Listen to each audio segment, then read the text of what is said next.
ಕೋಟ್ಯಾಂತರ ಭಕ್ತರ ಆರಾಧ್ಯ ದೈವ ಅಂದರೆ ಅದು 7 ಕೋಟಿ ಶ್ರೀ ಮೈಲಾರಲಿಂಗೇಶ್ವರ. ಈ ಮೈಲಾರಲಿಂಗೇಶ್ವರ ಕಾರಣಿಕೋತ್ಸವ ಪ್ರತಿ ಬಾರಿ ನಡೆಯುತ್ತೆ. ಜನರು ಇದನ್ನು ನಾನಾ ರೀತಿಯಲ್ಲಿ ವಿಶ್ಲೇಷಣೆ ಮಾಡ್ತಾ ಹೋಗ್ತಾರೆ. ನನ್ನ ಜೊತೆಗೆ ಮಾತನಾಡಲಿಕ್ಕೆ ಈ ಬಾರಿಯ ಕಾರಣಿಕೋತ್ಸವ ಬಗ್ಗೆ ಮಾತನಾಡಲಿಕ್ಕೆ ನನ್ನ ಜೊತೆಗೆ ಇವತ್ತು ಈ 7 ಕೋಟಿ ಮೈಲಾರಲಿಂಗೇಶ್ವರ ದೇವಸ್ಥಾನದ ಧರ್ಮದರ್ಶಿ ವೆಂಕಪ್ಪಯ್ಯ ಒಡೆಯರ್ ಇದ್ದಾರೆ. ಅವ್ರ ಜೊತೆ ಮಾತಾಡ್ತಾ ಹೋಗ್ತೀನಿ. ಗುರುಗಳೇ, ಮೊನ್ನೆ ತಾನೇ ಕಾರಣಿಕೋತ್ಸವ ಆಯಿತು. ನಿಜಕ್ಕೂ ಆ ಕಾರಣಿಕೋತ್ಸವ ತಾವೇ ಹೇಳಿದಂತೆ ಮಳೆ ಬೆಳೆ ಸಮೃದ್ಧಿ ಆಗ್ತಿರುವಂಥದ್ದು, ಬೆಳೆ ಚೆನ್ನಾಗಿ ಬರ್ತಾ ಇರುವಂಥದ್ದು. ಈಗ ಈ ಬಗ್ಗೆ ಏನು ಹೇಳ್ತೀರಿ ಅಂತ? ಈ ವರ್ಷ ತುಂಬಿದ ಕೊಡಪನ ತುಳುಕಿತಲೇ ಪೊರಾಕ್ ಅಂತ ಭಗವಂತನ ವಾಣಿನೇ ಆಗಿರೋದು. ಕೊಡಪನದಲ್ಲಿ ಏನಿರುತ್ತೆ, ನೀರೇ ಇರುತ್ತೆ. ಹಾಗಾಗಿ ಮಳೆ ಸಮೃದ್ಧಿ ಆಗ್ತಕ್ಕಂಥದ್ದು, ತುಂಬಿ ತುಳುಕ್ತು ಅಂತ. ನಮ್ಮ ಮನೆಯಲ್ಲಿ ಬೆಳ್ಳಿ ಬಂಗಾರ ವಜ್ರ ಒಡೆರ ದವಸ ಧಾನ್ಯ ತುಂಬಿ ತುಳುಕ್ತಾ ಇದೆ ಅಲ್ಲಪ್ಪ ಅಂತ ಹೇಳ್ತಾರೆ. ಅದು ಶುಭ ಸೂಚನೆನೇ. ಅದು ತುಳುಕಿತಲೆ ಅಂತಂದರೆ ನೀರು ಹೆಚ್ಚುವರಿಯಾಗಿ ಎಲ್ಲ ಕಡೆಗೂ ಬರ್ತಕ್ಕಂಥದ್ದು.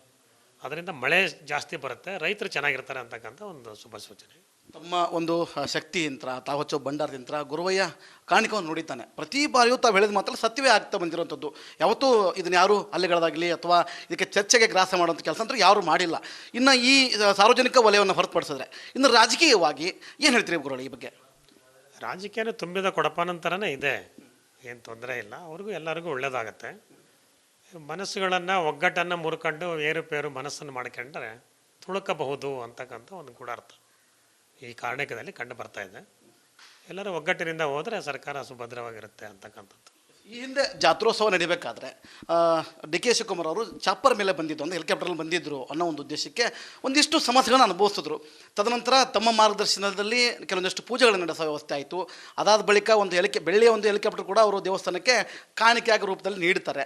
ಇದಾದ ನಂತರ ಒಂದಿಷ್ಟು ಸರ್ಕಾರ ಅಧಿಕಾರಕ್ಕೆ ಬರುವಂಥದ್ದಾಗಿರ್ಬೋದು, ಡಿ.ಕೆ. ಶಿವಕುಮಾರ್ ಕೈಲಿ ಒಂದಿಷ್ಟು ಅಧಿಕಾರ ಬರುವಂಥದ್ದಾಯಿತು. ಈಗ ಸದ್ಯಕ್ಕೆ CM ಆಗುವಂಥ ಚರ್ಚೆ ನಡೆದಿರುವಂಥದ್ದು, ಬದಲಾವಣೆ ಆಗುವ ವ್ಯವಸ್ಥೆ ಏನಾದರೂ ಕಂಡು ಬರುತ್ತಾ? ಹೇಗೆ CM ಮುಖ್ಯಮಂತ್ರಿ ಆಗ್ಬೋದಾ ಡಿ.ಕೆ. ಶಿವಕುಮಾರ್? ಯಾಕಂದ್ರೆ ತಮ್ಮ ಬಳಿ ತುಂಬ ಅತ್ಯುನ್ನತ ಆಗಿರುವಂಥದ್ದು.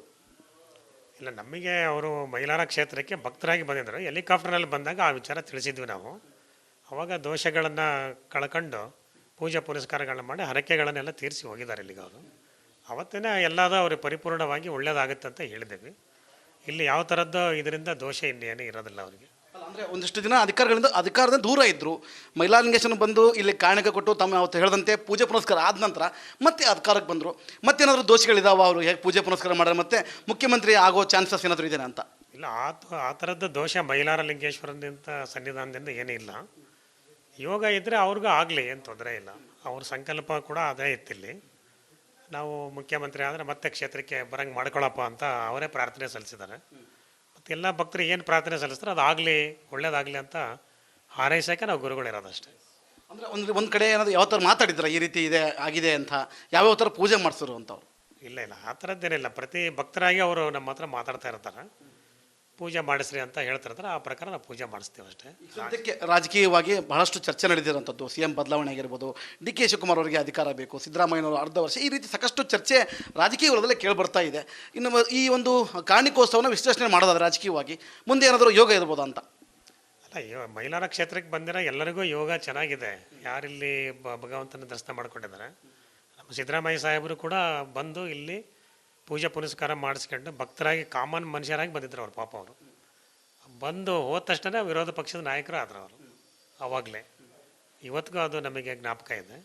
ಅದೇ ಥರ ಸಿದ್ದರಾಮಯ್ಯ ನಮ್ಮ ಡಿ.ಕೆ. ಶಿವಕುಮಾರ್ ಸಾಹೇಬರು ಅವರು ಬಂದಿದ್ದಾರೆ, ಯಡಿಯೂರಪ್ಪನವರು ಬಂದಿದ್ದಾರೆ, ಮತ್ತು ದೇವೇಗೌಡರು ಬಂದಿದ್ದಾರೆ, MP ಪ್ರಕಾಶ್ ಸಾಹೇಬರು ಬಂದಿದ್ದಾರೆ.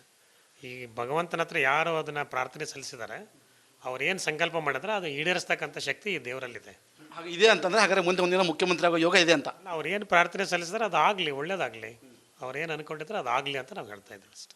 ಒಂದಿಷ್ಟು ಗೊಂದಲಗಳಿದ್ದಾವೆ. ತುಂಬಿದ ಕೊಳ ತುಳುಕಿತಲೆ ಪರಾಕ್ ಅನ್ನೋ ವ್ಯವಸ್ಥೆಯಲ್ಲಿ ಕೂಡ ರಾಜಕೀಯ ವಲಯದಲ್ಲೂ ಕೂಡ ತುಂಬಿ ತುಳುಕಿದ್ರೆ ಒಂದಿಷ್ಟು ಮನಸ್ಥಿತಿಗಳು ಬದಲಾವಣೆ ಆದರೆ ಚಾನ್ಸಸ್ ಇದೆ, ಬದಲಾವಣೆ ಆದರೂ ಆಗ್ಬೋದು ಅನ್ನೋ ಮಾತನ್ನು ಗುರುಗಳು ಹೇಳ್ತಾ ಇರುವಂಥದ್ದು ಅಂತ ಹೇಳ್ಬೋದು.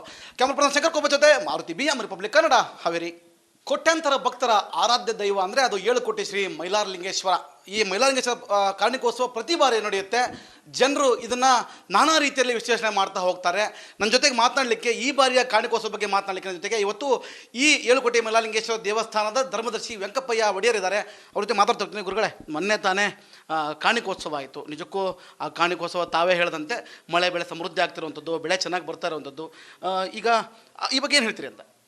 ಈ ವರ್ಷ ತುಂಬಿದ ಕೊಡಪನ ತುಳುಕಿತಲೇ ಪೊರಾಕ್ ಅಂತ ಭಗವಂತನ ವಾಣಿನೇ ಆಗಿರೋದು.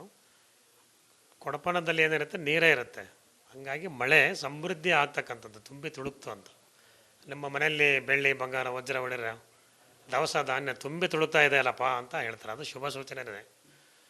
ಅದು ತುಳುಕಿತಲೆ ಅಂತಂದರೆ ನೀರು ಹೆಚ್ಚುವರಿಯಾಗಿ ಎಲ್ಲ ಕಡೆಗೂ ಬರ್ತಕ್ಕಂಥದ್ದು. ಅದರಿಂದ ಮಳೆ ಜಾಸ್ತಿ ಬರುತ್ತೆ, ರೈತರು ಚೆನ್ನಾಗಿರ್ತಾರೆ ಅಂತಕ್ಕಂಥ ಒಂದು ಶುಭ ಸೂಚನೆ. ತಮ್ಮ ಒಂದು ಶಕ್ತಿ ಯಂತ್ರ ತಾವಚ್ಚೋ ಭಂಡಾರದಿಂದ ಗುರುವಯ್ಯ ಕಾಣಿಕೆಯನ್ನು ನುಡಿತಾನೆ. ಪ್ರತಿ ಬಾರಿಯೂ ತಾವು ಹೇಳಿದ ಮಾತ್ರ ಸತ್ಯವೇ ಆಗ್ತಾ ಬಂದಿರುವಂಥದ್ದು. ಯಾವತ್ತೂ ಇದನ್ನು ಯಾರೂ ಅಲ್ಲಿಗಳದಾಗಲಿ ಅಥವಾ ಇದಕ್ಕೆ ಚರ್ಚೆಗೆ ಗ್ರಾಸ ಮಾಡುವಂಥ ಕೆಲಸ ಅಂತೂ ಯಾರೂ ಮಾಡಿಲ್ಲ.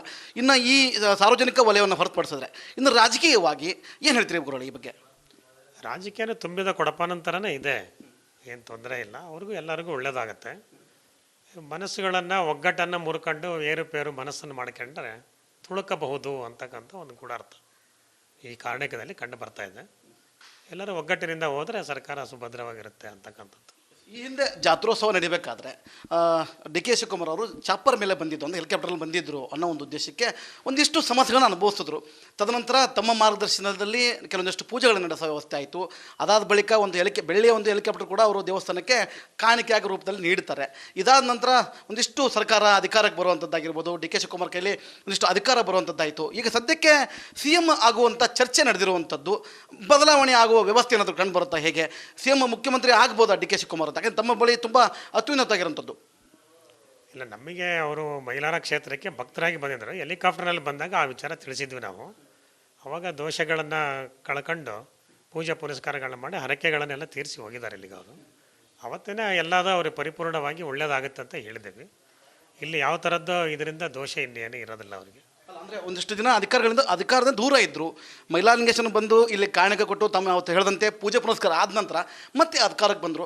ಮತ್ತೇನಾದರೂ ದೋಷಗಳಿದಾವ? ಅವರು ಹೇಗೆ ಪೂಜೆ ಪುನಸ್ಕಾರ ಮಾಡಿದ್ರೆ ಮತ್ತೆ ಮುಖ್ಯಮಂತ್ರಿ ಆಗೋ ಚಾನ್ಸಸ್ ಏನಾದರೂ ಇದೆಯಾ ಅಂತ? ಇಲ್ಲ, ಆ ಥರದ್ದು ದೋಷ ಮೈಲಾರ ಲಿಂಗೇಶ್ವರನಿಂದ ಸನ್ನಿಧಾನದಿಂದ ಏನೂ ಇಲ್ಲ. ಯೋಗ ಇದ್ದರೆ ಅವ್ರಿಗೂ ಆಗಲಿ, ಏನು ತೊಂದರೆ ಇಲ್ಲ. ಅವ್ರ ಸಂಕಲ್ಪ ಕೂಡ ಅದೇ ಇತ್ತಿಲ್ಲಿ. ನಾವು ಮುಖ್ಯಮಂತ್ರಿ ಆದರೆ ಮತ್ತೆ ಕ್ಷೇತ್ರಕ್ಕೆ ಬರಂಗೆ ಮಾಡ್ಕೊಳ್ಳಪ್ಪ ಅಂತ ಅವರೇ ಪ್ರಾರ್ಥನೆ ಸಲ್ಲಿಸಿದ್ದಾರೆ. ಮತ್ತು ಎಲ್ಲ ಭಕ್ತರು ಏನು ಪ್ರಾರ್ಥನೆ ಸಲ್ಲಿಸ್ತಾರೆ ಅದಾಗಲಿ, ಒಳ್ಳೇದಾಗಲಿ ಅಂತ ಹಾರೈಸೋಕ್ಕೆ ನಾವು ಗುರುಗಳಿರೋದಷ್ಟೇ. ಅಂದರೆ ಒಂದು ಕಡೆ ಏನಾದರೂ ಯಾವ ಥರ ಮಾತಾಡಿದ್ರೆ ಈ ರೀತಿ ಇದೆ ಆಗಿದೆ ಅಂತ ಯಾವ್ಯಾವ ಥರ ಪೂಜೆ ಮಾಡಿಸಿರು ಅಂತವ್ರು? ಇಲ್ಲ, ಆ ಥರದ್ದೇನಿಲ್ಲ. ಪ್ರತಿ ಭಕ್ತರಾಗಿ ಅವರು ನಮ್ಮ ಹತ್ರ ಮಾತಾಡ್ತಾ ಇರ್ತಾರೆ, ಪೂಜೆ ಮಾಡಿಸ್ರಿ ಅಂತ ಹೇಳ್ತಿರ್ತಾರೆ. ಆ ಪ್ರಕಾರ ನಾವು ಪೂಜೆ ಮಾಡಿಸ್ತೀವಿ ಅಷ್ಟೇ. ಸದ್ಯಕ್ಕೆ ರಾಜಕೀಯವಾಗಿ ಬಹಳಷ್ಟು ಚರ್ಚೆ ನಡೆದಿರೋಂಥದ್ದು, CM ಬದಲಾವಣೆ ಆಗಿರ್ಬೋದು, ಡಿ ಕೆ ಶಿವಕುಮಾರ್ ಅವರಿಗೆ ಅಧಿಕಾರ ಬೇಕು, ಸಿದ್ದರಾಮಯ್ಯನವರು ಅರ್ಧ ವರ್ಷ, ಈ ರೀತಿ ಸಾಕಷ್ಟು ಚರ್ಚೆ ರಾಜಕೀಯ ವಲಯದಲ್ಲೇ ಕೇಳಿಬರ್ತಾ ಇದೆ. ಇನ್ನು ಈ ಒಂದು ಕಾಣಿಕೋತ್ಸವನ ವಿಶ್ಲೇಷಣೆ ಮಾಡೋದಾದ್ರೆ ರಾಜಕೀಯವಾಗಿ ಮುಂದೆ ಏನಾದರೂ ಯೋಗ ಇರ್ಬೋದಾ ಅಂತ? ಅಲ್ಲ, ಮೈಲಾರ ಕ್ಷೇತ್ರಕ್ಕೆ ಬಂದಿರೋ ಎಲ್ಲರಿಗೂ ಯೋಗ ಚೆನ್ನಾಗಿದೆ. ಯಾರಿಲ್ಲಿ ಭಗವಂತನ ದರ್ಶನ ಮಾಡ್ಕೊಂಡಿದ್ದಾರೆ.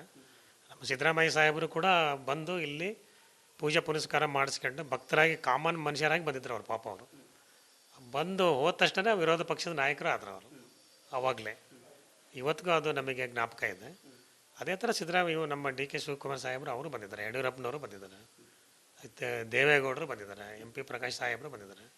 ಈ ಭಗವಂತನ ಹತ್ರ ಯಾರು ಅದನ್ನು ಪ್ರಾರ್ಥನೆ ಸಲ್ಲಿಸಿದ್ದಾರೆ, ಅವ್ರು ಏನು ಸಂಕಲ್ಪ ಮಾಡಿದ್ರೆ ಅದು ಈಡೇರಿಸ್ತಕ್ಕಂಥ ಶಕ್ತಿ ಈ ದೇವರಲ್ಲಿದೆ. ಹಾಗೆ ಇದೆ ಅಂತಂದರೆ ಹಾಗಾದ್ರೆ ಮುಂದೆ ಒಂದಿನ ಮುಖ್ಯಮಂತ್ರಿ ಆಗೋ ಯೋಗ ಇದೆ ಅಂತ? ಅವ್ರು ಏನು ಪ್ರಾರ್ಥನೆ ಸಲ್ಲಿಸಿದ್ರೆ ಅದು ಆಗಲಿ, ಒಳ್ಳೇದಾಗಲಿ. ಅವ್ರು ಏನು ಅಂದ್ಕೊಂಡಿದ್ರೆ ಅದು ಆಗಲಿ ಅಂತ ನಾವು ಹೇಳ್ತಾ ಇದ್ದೀವಿ ಅಷ್ಟೇ. ಒಂದಿಷ್ಟು ಗೊಂದಲಗಳಿದ್ದಾವೆ. ತುಂಬಿದ ಕೊಳ ತುಳುಕಿತಲೆ ಪರಾಕ್ ಅನ್ನೋ ವ್ಯವಸ್ಥೆಯಲ್ಲಿ ಕೂಡ ರಾಜಕೀಯ ವಲಯದಲ್ಲೂ ಕೂಡ ತುಂಬಿ ತುಳುಕಿದ್ರೆ ಒಂದಿಷ್ಟು ಮನಸ್ಥಿತಿಗಳು ಬದಲಾವಣೆ ಆದರೆ ಚಾನ್ಸಸ್ ಇದೆ, ಬದಲಾವಣೆ ಆದರೂ ಆಗ್ಬೋದು ಅನ್ನೋ ಮಾತನ್ನು ಗುರುಗಳು ಹೇಳ್ತಾ ಇರುವಂಥದ್ದು ಅಂತ ಹೇಳ್ಬೋದು. ಕ್ಯಾಮರಾ ಪರ್ಸನ್ ಶಂಕರ್ ಕೋಪ ಜೊತೆ ಮಾರುತಿ BM ರಿಪಬ್ಲಿಕ್ ಕನ್ನಡ, ಹಾವೇರಿ.